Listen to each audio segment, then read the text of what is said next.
And speaking of things, I hadn't looked at that stupid analytics in a few days.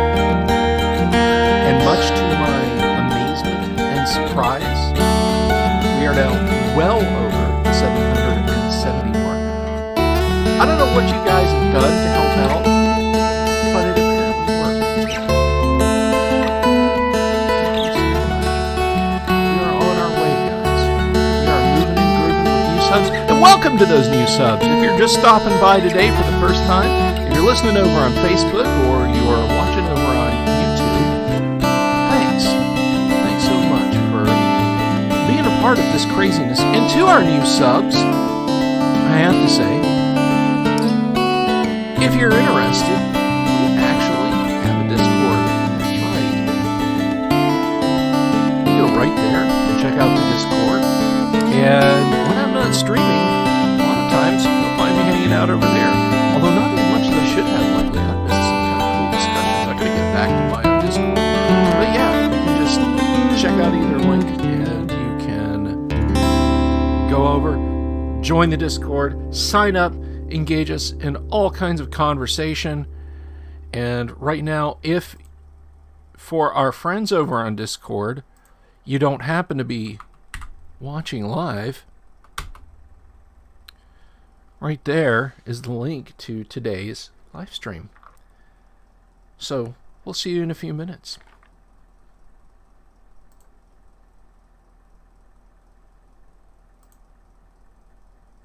Uh-oh, hang on a second.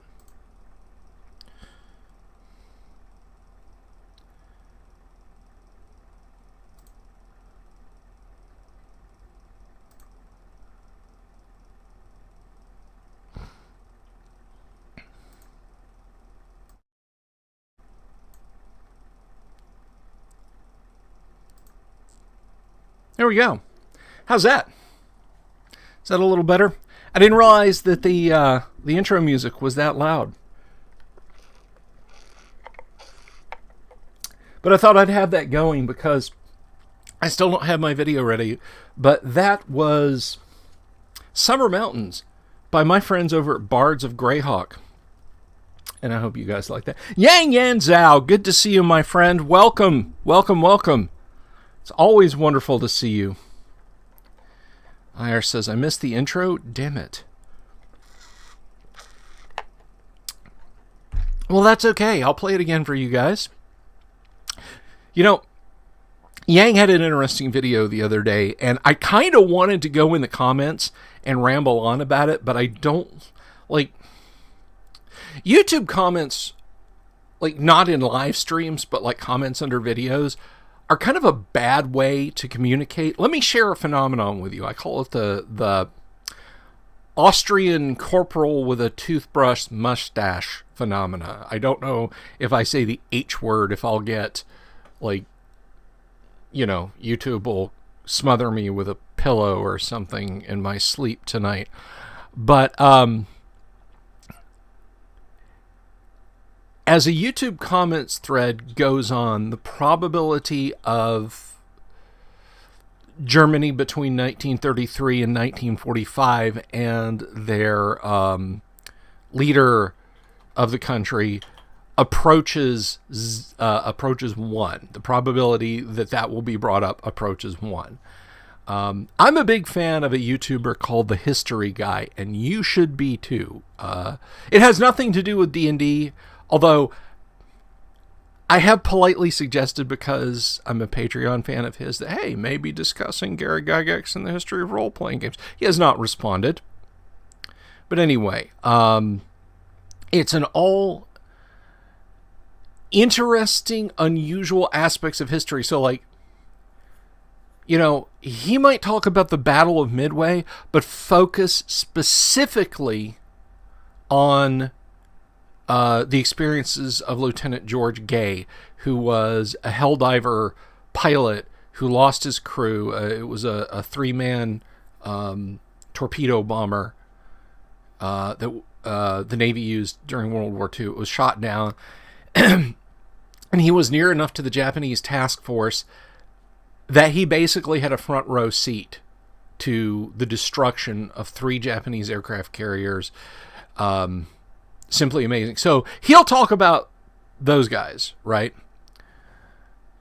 If you look in the comments under his videos, and this isn't just him, this is anybody. I'm just using him by example because he is the nicest guy.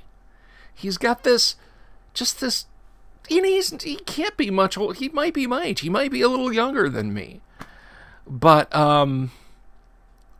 he just puts on this kind of almost old-timey calmness and gentleness to him. It's like a Fred Rogers kind of feeling, and I like it. But if you look under his comments on videos about anything in the first half of the 20th century, just about, and dig down far enough, there's some idiot talking about the wrong side winning World War II or something, eventually. And it happens in all comment threads. Well, it hasn't happened in any of mine yet, but that's because I've stayed away from that topic. But the point remains that YouTube comments are sometimes not a great way to approach it. But anyway, Yang had this great video the other day that was all about religion in D&D. No, I'm not talking about blue-haired Bible-thumping moms in the 80s burning your Dungeon Master's guides. Rather,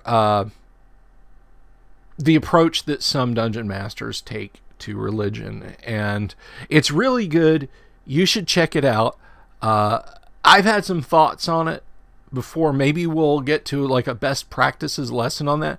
But I also don't want to step on Yang's video because it's good and you guys should watch it. That might be the required reading for the week, as it were, is to go watch Yang's video. So, unfortunately, all this blather by me is because Yang said I was free to ramble. So I did. But anyhow.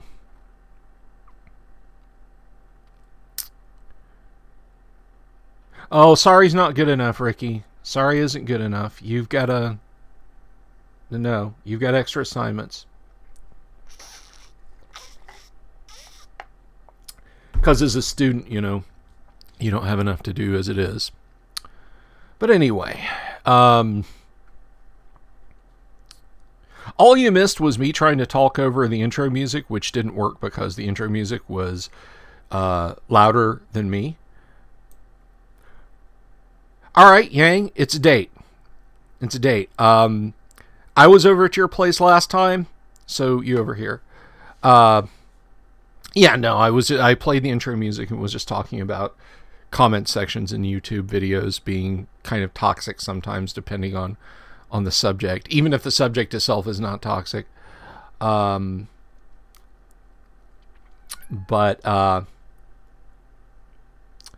Anyway, so there's a...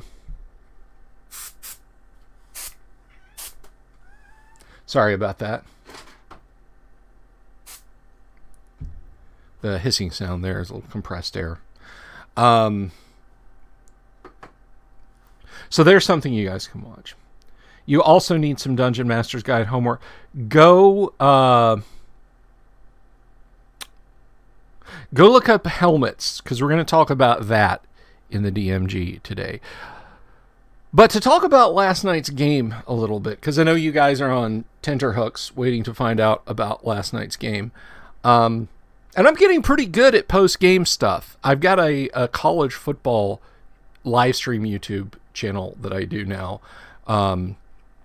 which, if anyone is interested, anyone at all, say so, but I'm not going to dump the link in unless you guys really give a hoot about college football, specifically SEC college football, with a focus on the University of Alabama Roll Tide. So I know that's that's so niche that a bunch of you guys will be like, I don't care. I mean, Imperial Ramblings is on it, so if you comment, it doesn't count. But there's a very thin Venn diagram of tabletop nerds and college football aficionados, and I fall into that. So last night, let's talk about last night's game. The group, basically we left off exactly where we started this week. We left off last week. The party had slain some bugbears, and they'd done it so fast that my private behind-the-screen rolls didn't even matter for the bugbear attacks. There was some question as to whether or not I remembered to have the bugbear attack. I did. I just kept screwing up and rolling it in the private die channel instead of in the public. But yeah, the party killed 16 bugbears so fast it made my damn head swim. So they continued on. They explored kind of just a room that just looked sort of like just a guard room, ready room kind of thing for the bugbears. And then they went to a more living quarter kind of chamber, which was not much different, except Grindel the dwarf forced a door open. And because, it's a dungeon door and he puts his shoulder into it and shoves it with all his might, he very nearly fell into a latrine pit behind the door. So I had him give me a saving throw. Now, this is a little best practice DM. How do you cover those situations where a character does something that doesn't necessarily mean they're going to die, but there's a chance something untowards might happen? You don't want to just narrate a bunch of stuff. You want to give him a chance. So I had him give me a saving throw versus paralysis, which he made. And so I deemed that he grabbed the door as he stumbled forward, almost slipping into the latrine. So he's hanging by the door handle, his little stumpy dwarfy legs hanging down in the latrine pit. And the party, or some of the party near the door, move over to try and help him. And of course there's an oatyug in the bottom of the latrine pit, which is deep enough that it's not able to grab him immediately. I mean, the bugbears aren't stupid. But, it's saying, hey, I can supplement my meal. Someone's about to fall in. Which the bugbears find hilarious when some of their own kin would do that. So they never did anything about it or planked over the hole or anything. So he was able to climb out before the oatyug climbed up. And in case you're not familiar with AD&D, I don't know if they took these creatures out in 3rd and 4th and 5th and Pathfinder and all that. But an oatyug and a neo-oatyug are essentially, well, to be polite, they're garbage disposals. They're handy for having in dungeons or in sewers or in middens. So you can just keep... It's a mutualist existence where you can just throw horrid piles of a fall and dung and everything else, and they eat it. And if they bite your character, basically if they successfully attack you, there's a 90% chance you'll contract a disease. Unless you're a paladin. But no, the oatyug down at the bottom of the pit did not, unfortunately... What am I saying? Did not fortunately hit him. Meanwhile, in another corner of the room, the party druid, thank you, Adam, for the heads up, is feeling around for secret doors and sort of has to push some straw and stuff aside and feels something wet, turns his hand over, and there's a bunch of rot grubs.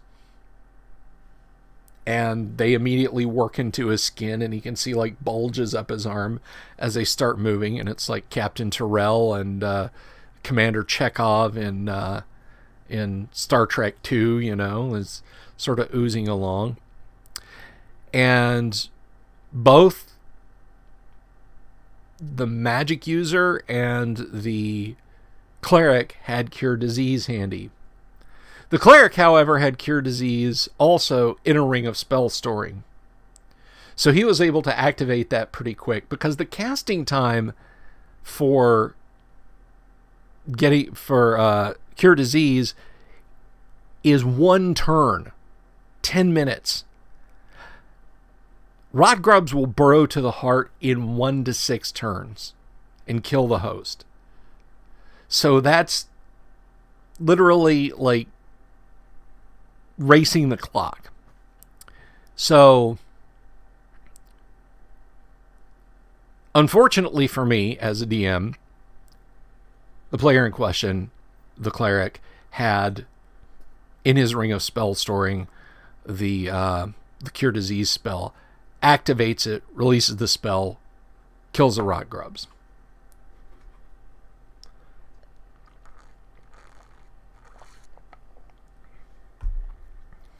So rather than going any further in that direction, because there were 2 exits out of the filthy room, the party headed back another way and explored for a bit. They encountered a Stow Roper, which, if you're not familiar with a Stow Roper, it's from other modules, and it is codified in Monster Manual 2. Basically, it is a nastier variant of the Roper, because it can poison the targets it hits and make them fight for it, and then eat them. It basically acts like a charm person. The characters have to save versus poison, and it reduces their strength by 50% when it hits them. All kinds of cool stuff, right? Not once did the damn thing hit anyone in the party. Not once! So they made short work of it, pried it open, found a few coins, a few gems worth a middling amount. Nothing too mighty or awesome. And continued on. And then, good listeners, I unleashed a little creation of my own. Well, I shouldn't say a creation of my own, because it's really more the handiwork of one John Romero. Yes, that John Romero of id Software. You see, once upon a time, as a thought experiment, as I often do with D&D, I said, how would the Archvile from Doom 2, how would the Archvile do in a D&D environment? And as it turns out, pretty well. So I had the Archvile. The party could see a great distance down the gallery they were looking for, this weird triangular-shaped room with some kind of collection of rooms beyond it that was just through an open archway. And they could see this golden light, like someone with a torch, an extremely bright torch or bright lantern, this golden glow, rapidly moving back and forth towards them. They're like, ooh, is it a will-o'-the-wisp? Is it that will-o'-the-wisp we chased off earlier? What's going on? We don't know. And I said, there's this tall, skinny, golden-hued creature that it's like, almost seems to be glowing with its own light. It's got this weird physiology. It's got a very thick spinal column. Hello, Damien. And what seems to be a hollow chest, but it has fleshy arms and legs. But it's still very skinny, like a skeleton. And it's darting back and forth. It's running around, mumbling to itself. It almost doesn't seem to know the party, so notice the party. So the cleric says, I'll cast Hold Person on it. And the paladin was trying to detect chaos and so on and etc. The dwarf Grindel says, I'm going to charge it with a capital C, because I told the paladin, yeah, you detect chaotic evil. Grindel charges and misses. Initiative is rolled. The Archvile wins. The Archvile hits the cleric, Brand Grayson, with an 8d8 flame strike, which he fails to save against. He takes 42 points of damage, chars, and is knocked down into the negatives on his hit points. The party is duly freaked out at this point.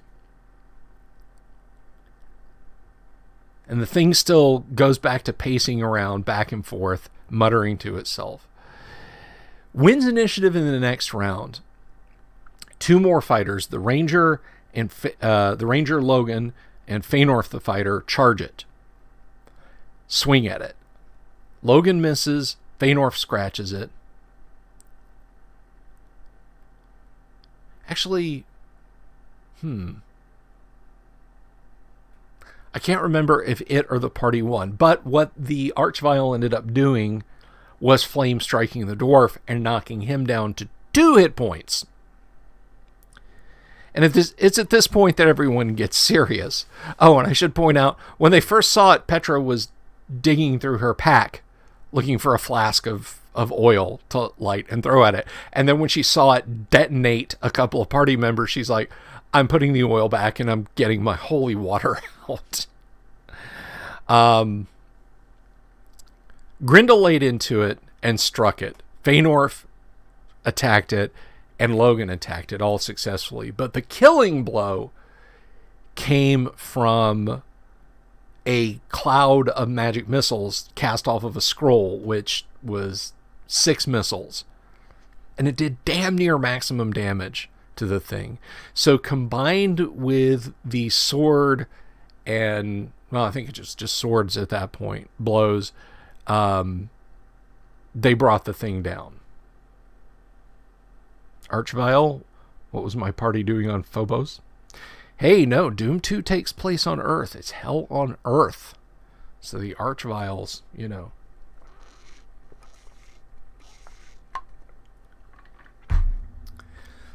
So they stabilize Brand, who got branded, with some healing. They healed up Grindel. Jane grabs the now comatose Brand and picks him up and is like, we are leaving. Etho, the party magic user, says, well, wait, what if it had treasure? To which Jane said, fuck your treasure. And the party left. They got back to their fortress outside, proceeded to heal on everybody who needed it. And discussed what that thing was. Now, Jane, the NPC current fighter who is not really a human. I think I've told you guys that story about Jane, but her only knowledge, though those creatures are legendary even amongst the dwellers in the abyss. They are that rare, and they're rumored to be constructs of an adversary greater than the beings that dwell in the nethermost depths of the abyss. The great adversary who has existed even longer than the abyss itself. And they begin to speculate about where it might have come from, how it might have gotten onto the prime material plane, and why it had come after the party specifically, apparently. Now, in a previous adventure, when they'd slain the magic user who had gated Jane in, they found amongst his notes mentions of something called the Demonomicon of Igwilv, and locations that it might possibly be in. They discussed Igwilv with Jane some. She said she realized that she was an ambitious human witch from long ago who had disrupted a greater demon prince's plans during the middle of a war he was engaged in the abyss. But that she had never met the woman personally. And so they began to opine that if the evil magic user had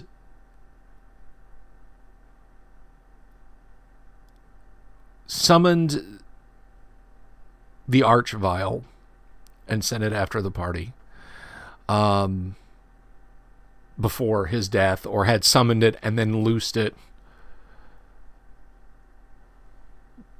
but had also known about the Demonomicon, then that Demonomicon needed to be gotten. The Demonomicon might also have information on the Archvile in it, because Igwilv, storied, was quite formidable herself, So rather than rest on their laurels and continue to explore Castle Greyhawk, the party then elected, once Brand is healed up and suitable to travel, to locate the Demonomicon. There were extensive notes left by the evil magic user, so they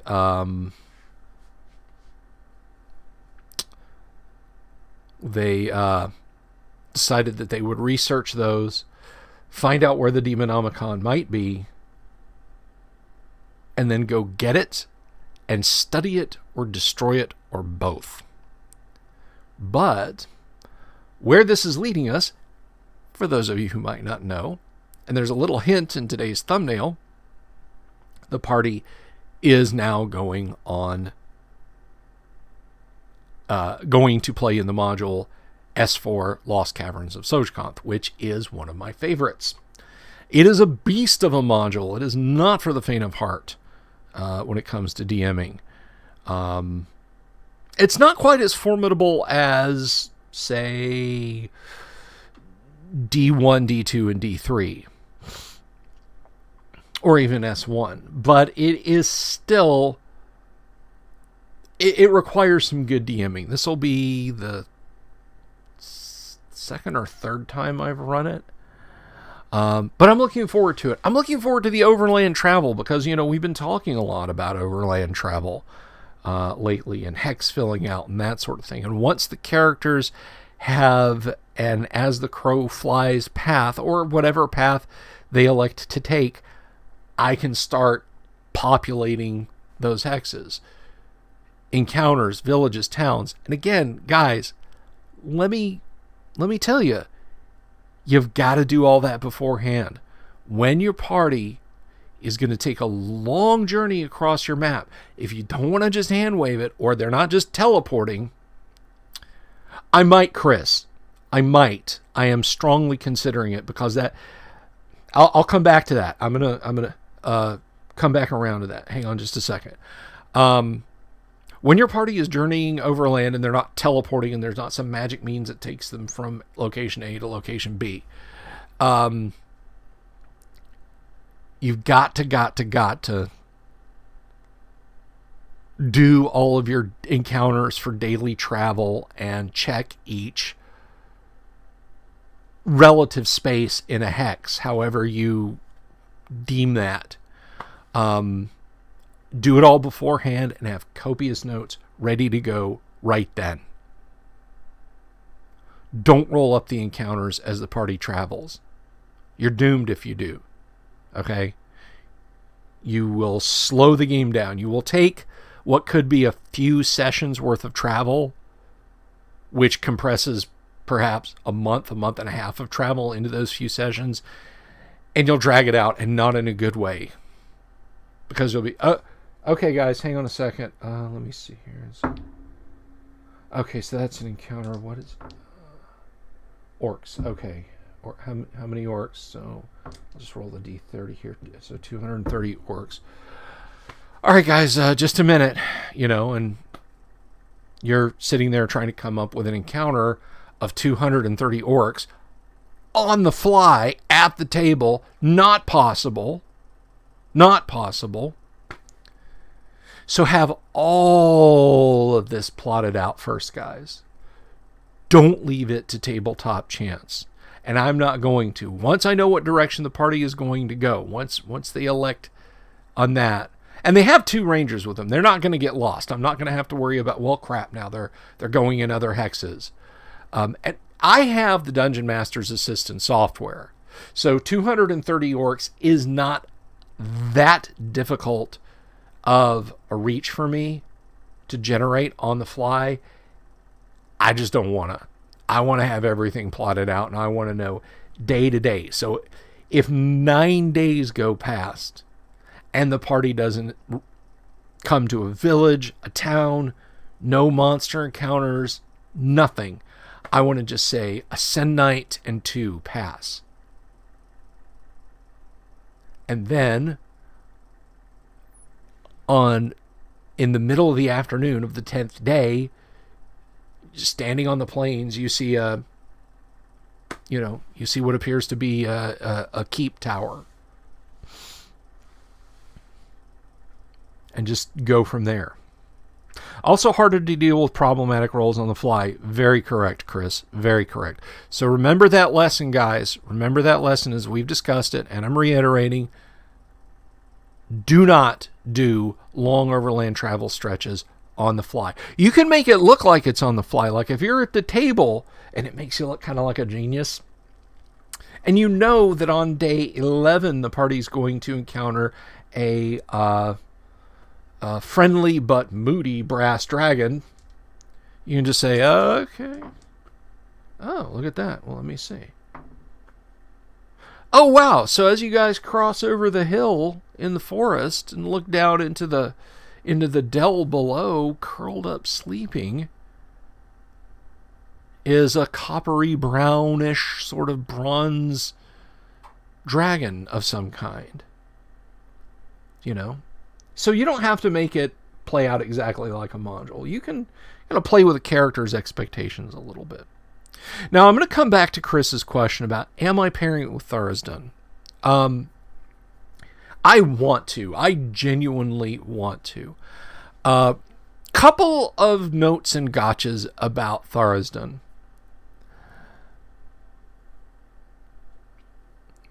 For a hack and slay type party,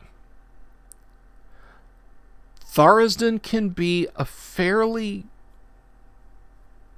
staid kind of module. It can just be like, meh. We cleaned out this fortress temple area, killed everything in it. Nothing really to see here. There's some weird artifacts around, so I guess we'll go. Finding your way into the inner cyst, where presumably Tharizdun himself is imprisoned in the floating needle rock, is quite the trick for adventurers, particularly if they're searching for secret doors. Doing anything in that room is difficult. Forgotten Temple of Tharizdun is a very obtuse module. Very obtuse module. But with that said, I have often said, and I mean this, I mean it as much now as I meant it back then.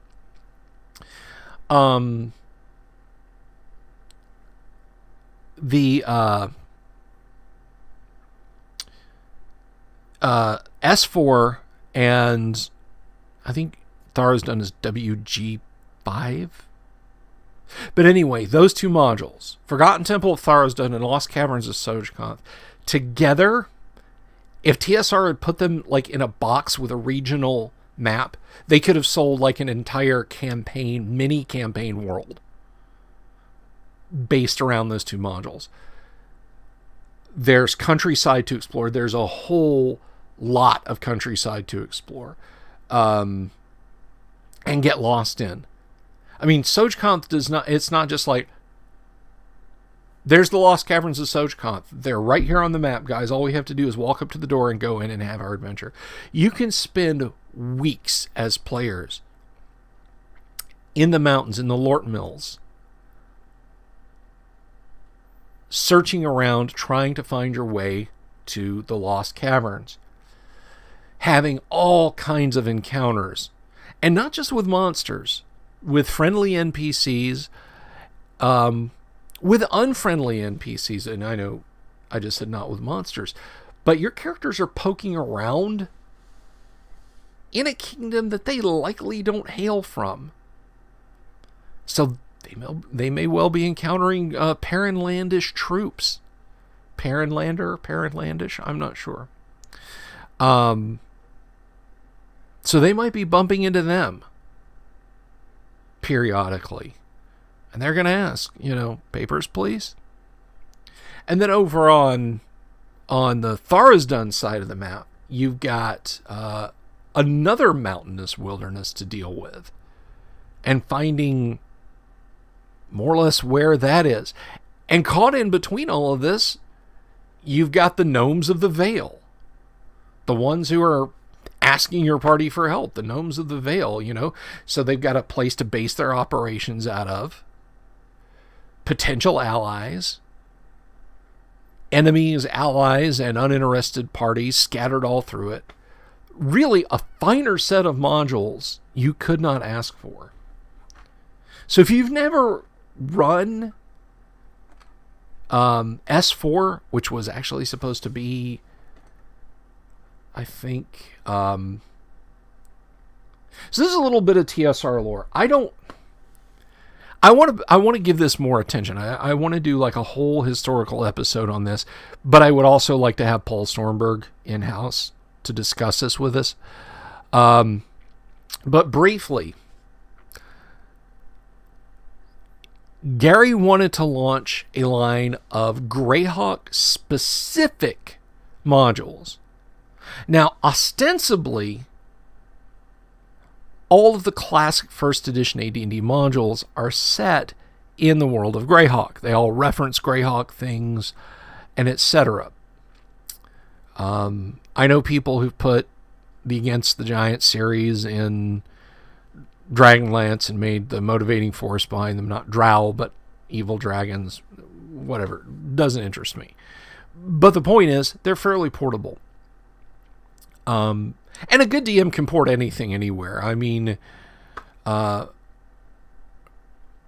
know people who've successfully put the Desert of Desolation series right smack dab in the Sea of Dust. It works there for many reasons, if you ignore the exceptionally railroady parts of it.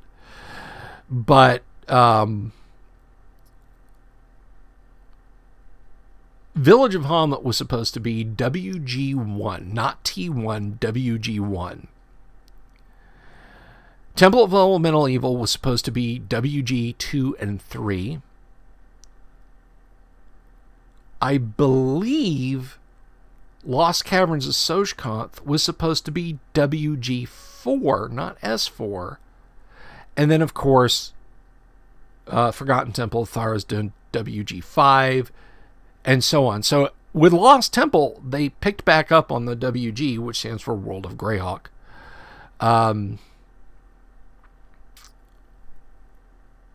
So, yeah, just a little bit of trivia there, and we can, you know, we'll get Paul on the show one day and have him break down for us why those got changed and so on and etc.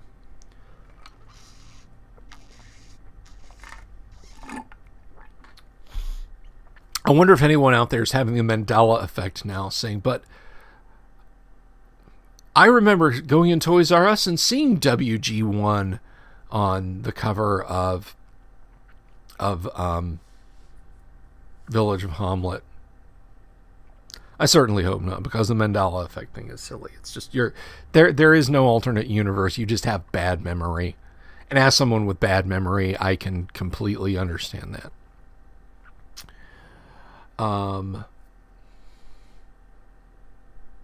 So to move on, that would be an awesome show. I think so, Chris. I think so. To move on, let's, I'm going to look something up here, and then I'm going to put the Dungeon Master's Guide on the screen just briefly. I don't even, there we go.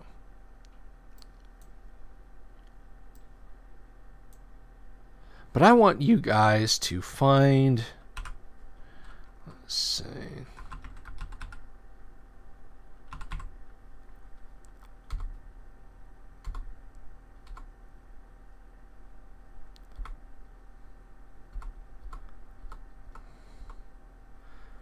Oops. I am looking here. But while I'm looking for this, you guys,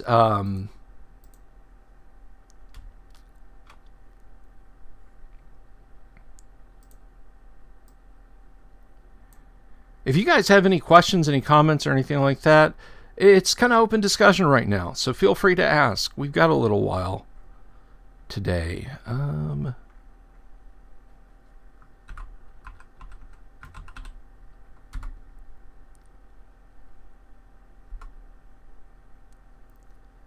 All right. I found what I'm looking for.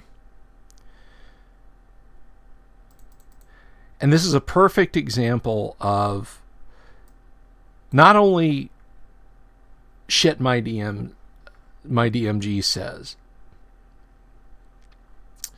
but a perfect example of don't yank out things that you don't understand.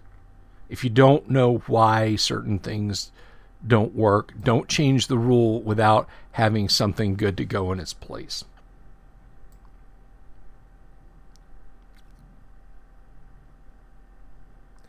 What modules have TIU? I'm not sure what you're asking. Oh, what modules have I run? Oh, okay. I have run B2 more times than I can think of. I have run C1, Hidden Shrine of Temokan, 3 or 4 times. No, I think it's 3 times. Yes, I've run that one 3 times. I've run the A series a few times. I've run the tourney part of A1 once, and it was a lot of fun. I did that at Gods and Monsters for Free RPG Day once upon a time. Let's see. I've run Tomb of Horrors a few times, S1, and I've had a lot of fun with it. I've run White Plume Mountain many times, and I always love it. I've run the G series partially twice. I've never gotten to the D series. I hope someday soon that will change. Gosh. I haven't run Ghost Tower of Inverness yet.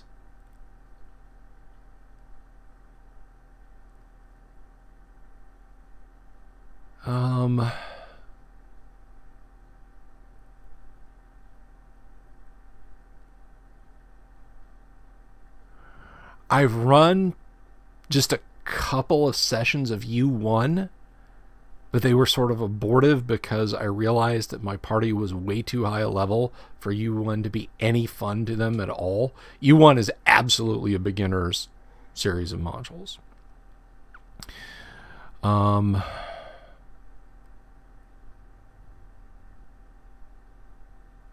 think that's just about all that I've done. A lot of my stuff has been homebrew. Lots and lots and lots of my stuff has been homebrew. And there's ongoings in the campaign that often just, travel overland and so on precludes and supersedes any, getting into the modules. So that's about the list of modules that I've run. So let's see. Let me get this going here.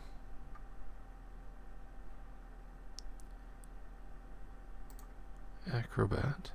There we are. Okay. Whoa, that's huge. I'm huge. Shrink that down a little bit. Hope you guys can still read that. This is both shit my Dungeon Master's Guide said, and it is also a perfect example of making sure if you delete on something that you've got rules why. You may deem, like, if you're buying a suit of plate mail, you get the helmet with it. That's just all there is to it. I'm not going to bother with helmets. Well, right here, this is on page 30, I believe, of the Dungeon Master's Guide. Helmets. It is assumed that an appropriate type of head armoring will be added to the suit of armor to allow uniform protection of the wearer. Wearing of a great helm adds the appropriate weight and restricts vision to the front 60%, or 60 degrees rather, only, but it gives the head armor class 1. If a helmet is not worn, 1 blow in 6 will strike at the AC 10 head unless the opponent is intelligent, in which case 1 blow in 2 will be aimed at the AC 10 head. D6, 1 to 3 equals head blow. So just taking a look, that's a headshot. That's a headshot. No. Nope. Nope. Yep. And yep. So exactly half of those D6 rolls were headshots. So if you look over in the player's handbook, I'm going to zip all the way up here. We'll get to equipment and so on and etc. If your players tell you, yeah, I'm not going to bother with a helmet, and they're fighters or even clerics,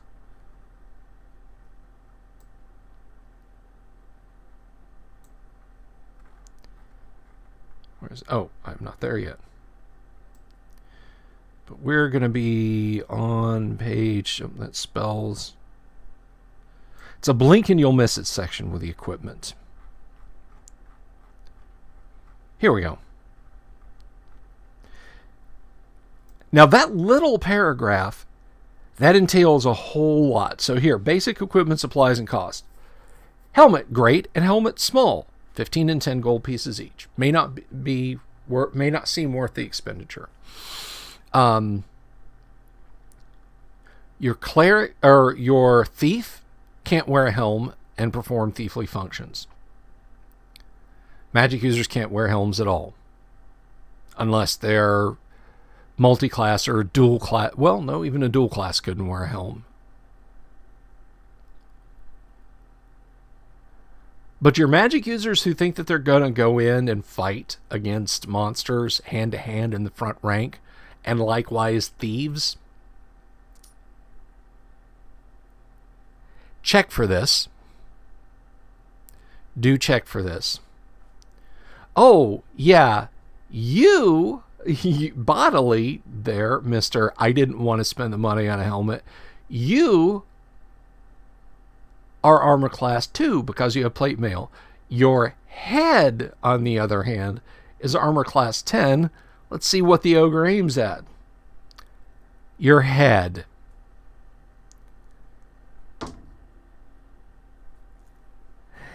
And if that's sufficient to hit, I don't know if it is. I'm not going to go to the DMG to see if a 9 would hit armor class 10 for a 4+4 hit die monster, or 4+1 hit die monster. Yeah, if that's sufficient to hit, you're going to get your bell rung.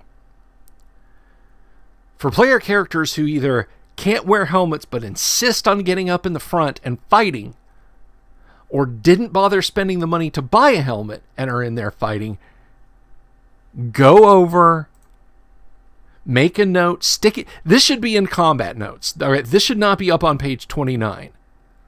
This should be all the way down in like page 71 or 72, wherever the combat stuff is. So put this on a sticky note and stick it in the combat section of your Dungeon Master's Guide.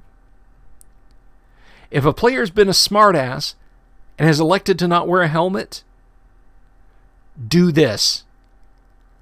I guarantee when you tell them that that nice pulpy melon sitting on their neck stump is the prize target for every orc within Guisarm, glaive, and short sword range, when they get back to town, their first visit with their pocket full of lucre, after they go to a barber to get their ear and nose stitched back on,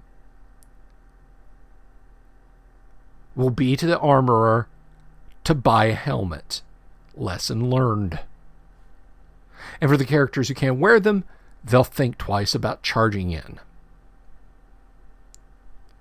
So this is something that you can literally blink and miss, and it's that organic organization of the Dungeon Master's Guide.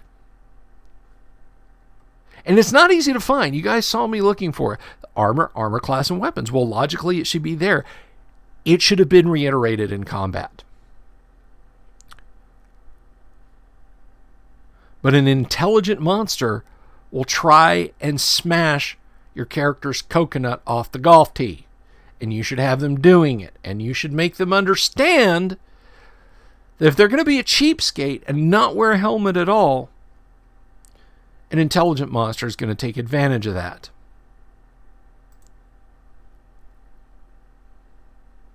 Carry a small mirror for looking around corners. Sure. I'm not opposed to that at all. That's just good. That just makes good common sense. Headshots are also a lot harder than D&D makes seem. Also, we're going to say that the bugbears with their freakish misshapen heads have helmets. Just an example of the holes in the idea of armor class. Bugbears might make freakish misshapen helmets for their heads. Some kind of head covering.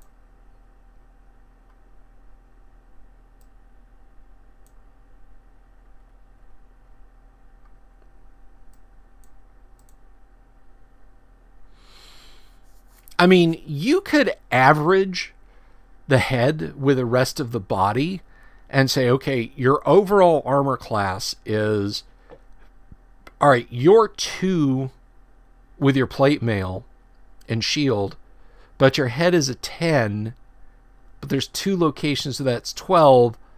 So, I'll treat it as effectively they have to roll to hit armor class 6, not 10.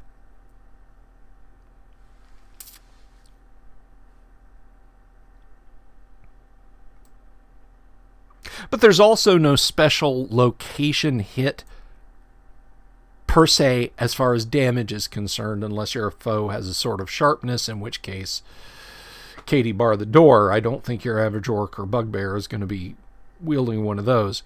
So it's not like this is not supplement to Blackmore where X percentage of your hit points reside in the head, and if you get struck in the head, then, blah, blah, blah. There are more granular role-playing games, fantasy and otherwise, that deal with what happens if you get hit in certain locations.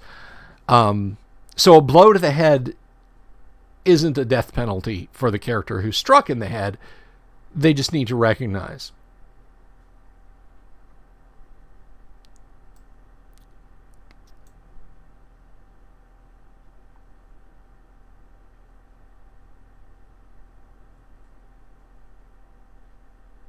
Blink and miss, coupled with not being relevant in BX since armor comes with a helmet in that version. Yep. Damien says, bugbears would use poorly stitched animal pelts for a padded cap. Sure. And I mean, I think to be fair to Paul, and I am not just dismissing what you're saying at all, like one of the things that's not used by anybody, and I tried to use it and it's not easy, is the armor class versus weapons, right? I mean, we've talked about that mire, that slowdown. Turn that off there. Armor class versus weapons in AD&D we don't use as a general rule of thumb. And one of the reasons that we don't use it is certain monsters, ogres, bugbears, giants, etc., unless they're specified as having, a ring of magic giant, or a ring mail coat, a magic giant-sized armor, they don't take any advantage of armor. They just have really thick skin, or they wear lots of layers of filthy hides that normally wouldn't be armor, but they're strong enough that they can layer enough moldy old bear pelts and whatnot to give themselves the equivalent of armor class 5 or whatever. It is. I'm not going to argue the point, Paul. Even with a combat wheel, I have never used that thing. I'm not saying it's bad. I've never had one and I've never used it, so I'll take your word on that, Chris.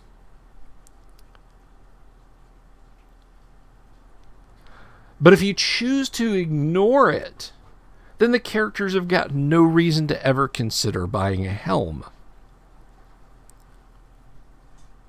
Just saying. Just putting that out there.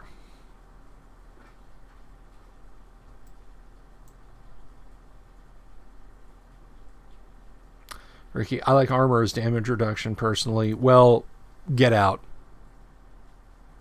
No, I'm just kidding with you, man. Some people go with that. I like to go with the just with the tried and true system for D&D. Now there are other systems, like I would never backport certain aspects of D&D into. I've talked about my love of Warhammer Fantasy Roleplay, first edition. And there's no part of D&D that I would want to blend in with Warhammer. It would change the flavor of it too radically. It's like, you like pepperoni pizza? Yeah. You like chocolate cake? Yeah. What if we added garlic and pepperoni to your chocolate cake? Ew. You know, what if we put tomato sauce? What if you put a fine, rich marinara in with the eggs and the cocoa powder that you're mixing up there for the cake? You know,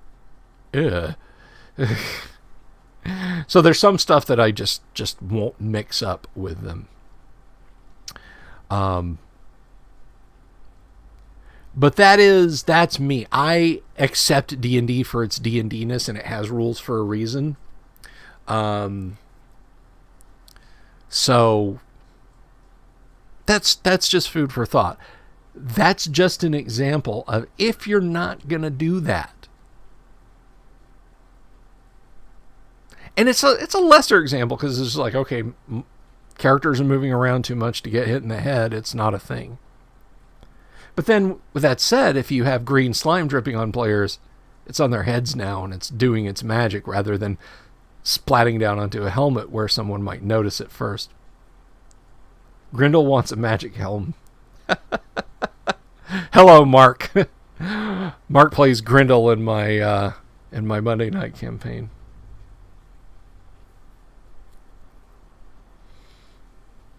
Chris says, I made a combat wheel using dinner plates. I'm guessing you're paper dinner plates, like grab mom's fine china. Hey, Dad, have we got a fine drill bit that might go through glass of ceramic? Yeah, I think there's one in my toolbox, son. Great. I'll be over by the china cabinet. Just bring it to me.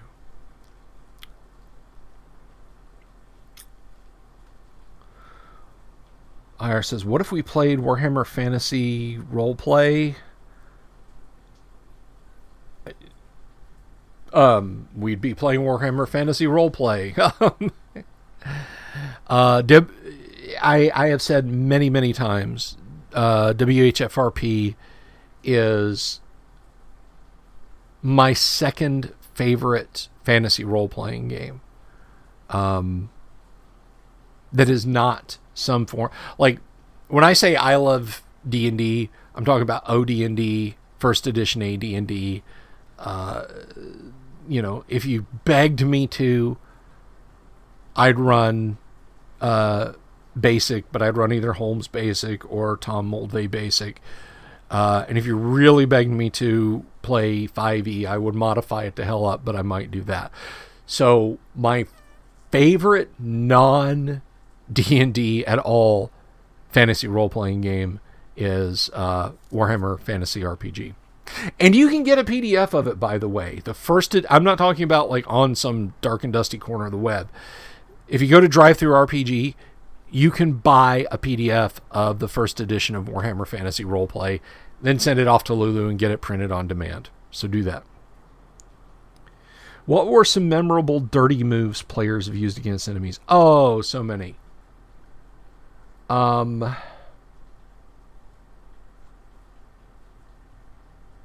I had a group half make a dirty move against enemies that really impressed me. Sorry, my butt's hurting a little bit, guys. And I say half, and I'll explain why. They were in a mega dungeon of my own creation.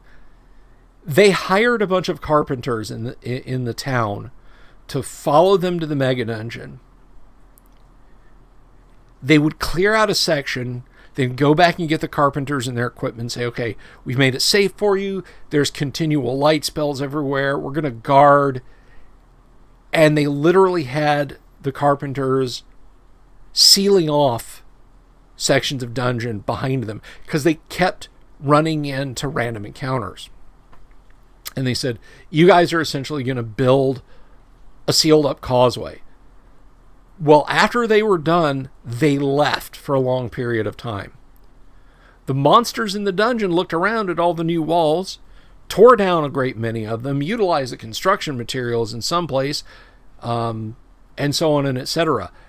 If they'd stayed there, that would have been a great thing. Even though the noise of construction was drawing other monsters, they were fending them off. It was a great plan. They just didn't follow through with it.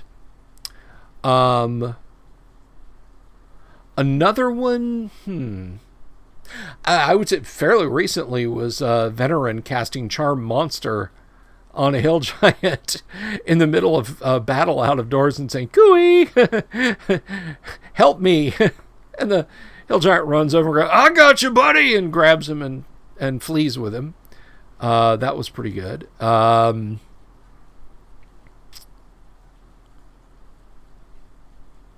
Of course, I've had players say, hey, we've got all these silver coins. Why don't we just have them recast as silver arrowheads?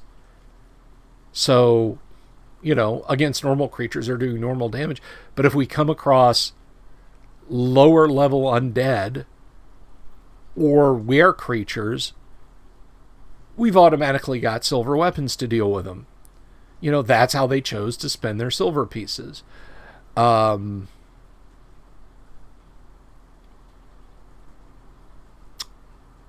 Now, one that I would do in a heartbeat, but I've never seen players do, and it makes me kind of sad, is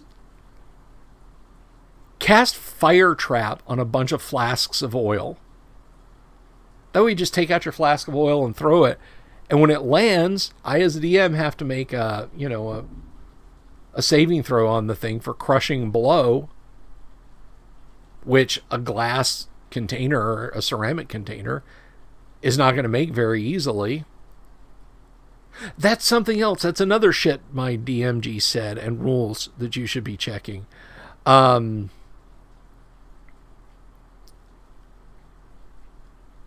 it should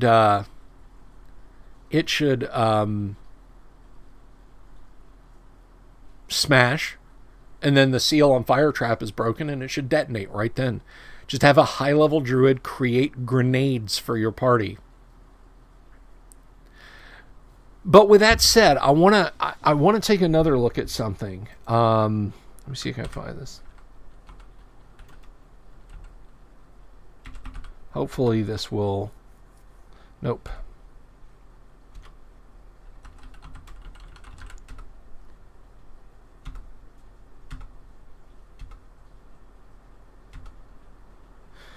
All right, so this is another good DM practice, and we're probably going to wrap up with this because, yeah, we're clocking it over now. Paul says, I think Zweihander is a retro clone for... you don't have to use Zweihander, and in fact, I recommend you don't use Zweihander. Just get the original. I'm going to, right now...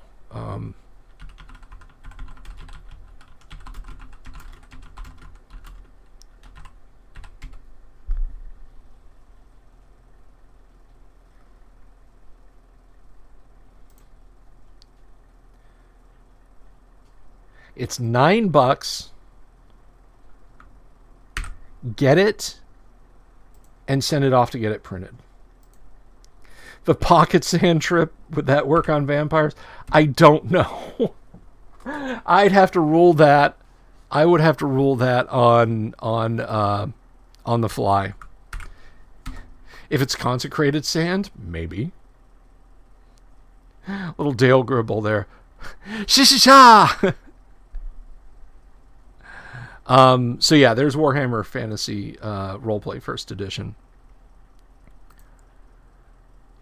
So here's a little lesson for you guys. Another little lesson beyond helmets. Whoops, that's not it.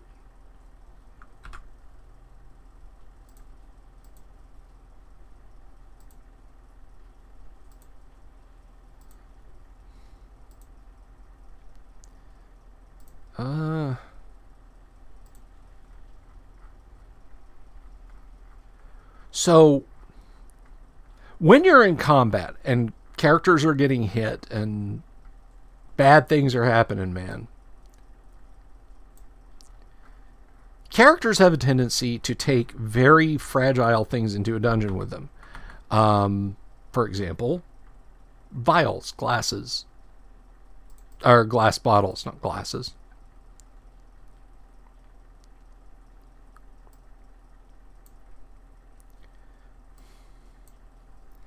Shackleford's blinding dust. I might actually do that. Have I ever allowed player created spells? No players have ever approached me about creating their own spells. At least not that I recall. I would follow the DMG consideration on it, and we can discuss that on another lesson. I just want to go over item saving throws, but yeah, no, that's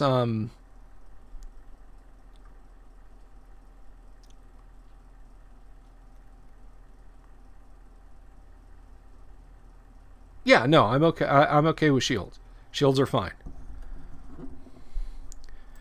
Now there is a degree, like they don't get a defensive bonus from behind, and a buckler is not going to cover attacks from over here.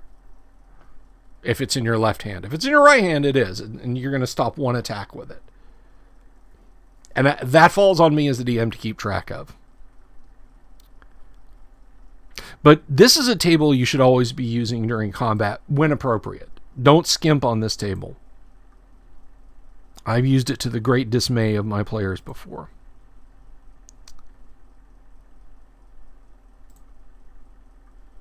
Right here, item saving throw matrix for magical and non-magical items. Note that it says non-magical also. Attack, form, and number. And then you have all the item types. Bone or ivory, ceramic, cloth, crystal or vial, glass, leather or book, liquid, hard metal, soft metal or jewelry, a mirror, parchment or paper, stone or small gem, wood or rope thick, wood or rope thin. And then all the types of attacks. Acid, crushing blow, normal blow, disintegrate, fall, fireball, magical fire, normal fire, frost, lightning, or electricity. Let me just put a caveat on these. And you roll a d20 on these.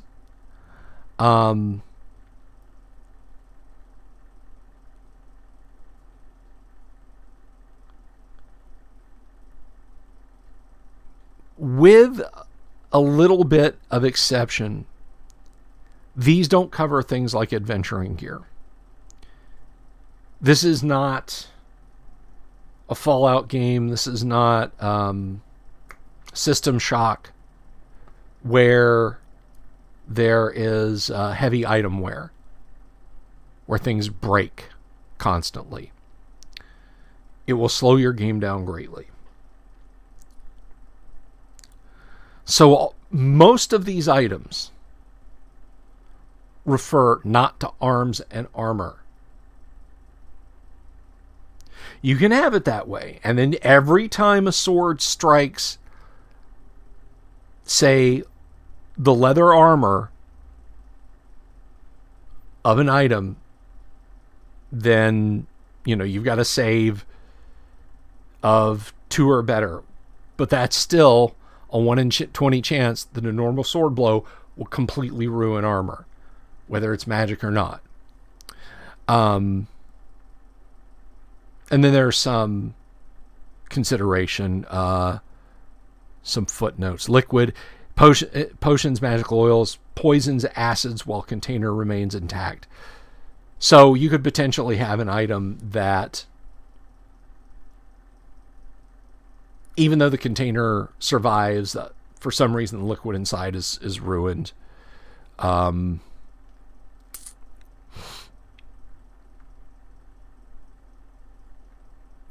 Metal softer jewelry includes pearls and mirrors. Silvered glass, treat silver mirror as metal soft, steel as metal hard.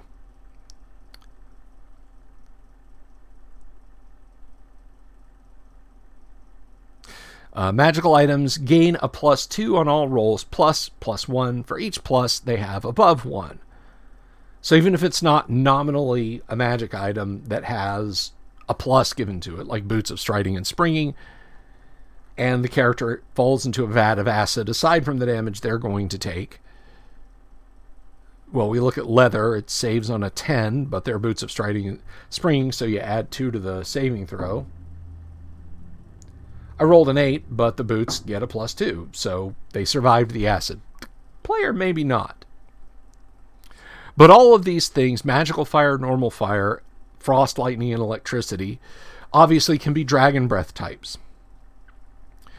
I have used these. I had a player that had wings of the bat, or wings of the gargoyle, rather. They let him fly. He got blasted by a black dragon. Well, guess what? I rolled saving throws for his stuff. And the wings didn't make it. He was quite vexed.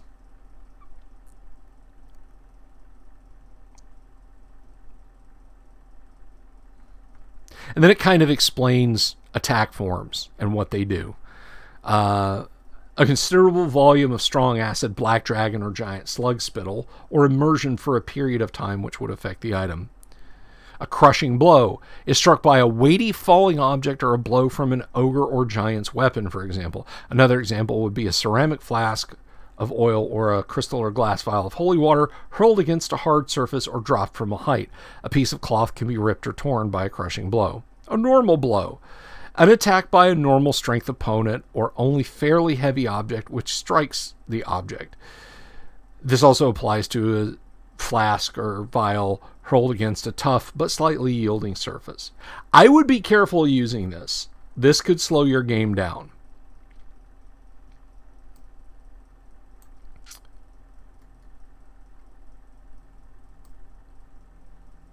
Electrical discharge or current, the shock of an electrical eel, magical items, traps, etc.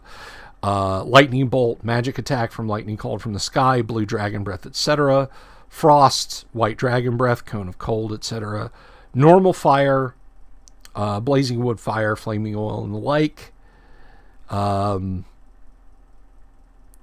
Magical fire, this is a wall of fire, firestorm, flame strike, etc. Fireball, magical fireball, or meteor swarm, red dragon's breath, etc. Fall, disintegration. And that's basically, again, use these at your discretion. I wonder if leather or book. Yeah, book can survive a fireball. It can even survive normal fire and can do so quite ably. I think the worst is disintegrate will pretty much jack up anything. But what this is useful for is, let's say a red dragon breathes on a party member and they char and die. And they're like, look, I'm just going to roll up another character, divide his gear amongst you, go through and check all of the important stuff that characters say they want against that fireball. Oh, you had a bone tube with some scrolls in it? Well, let's see. Oh, that didn't survive. Okay, so what about the scrolls? Well, they're magical, so they get a +2. But yeah, they have a save of 25 against a fireball. So none of the scrolls made it. Well, the tube didn't, so the scroll certainly didn't. All right, but what about their armor versus fireball? Metal, hard. Well, that's 6. And we'll say it's +2 plate. There we go. I rolled a 6, so the armor survived at least. And the wand we'll treat as wood or rope, thin. That saves with a 15, but it is a wand, so we get a +2. Hey, the wand made it. Rolled a 15.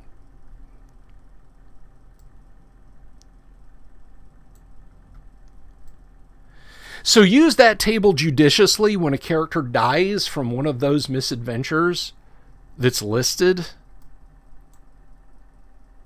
and the party wants to pick over their corpse. That is a very handy thing to do.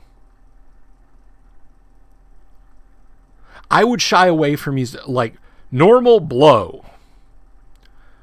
All right, let's check all the items in your inventory that might have been struck and make saving throws for each of them.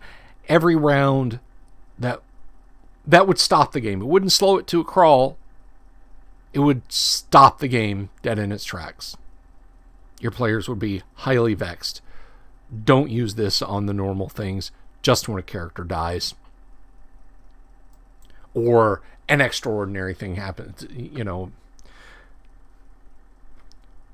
fire giant throws a rock at a player. Yeah, maybe, you know, crushing blow versus, you know, for their armor.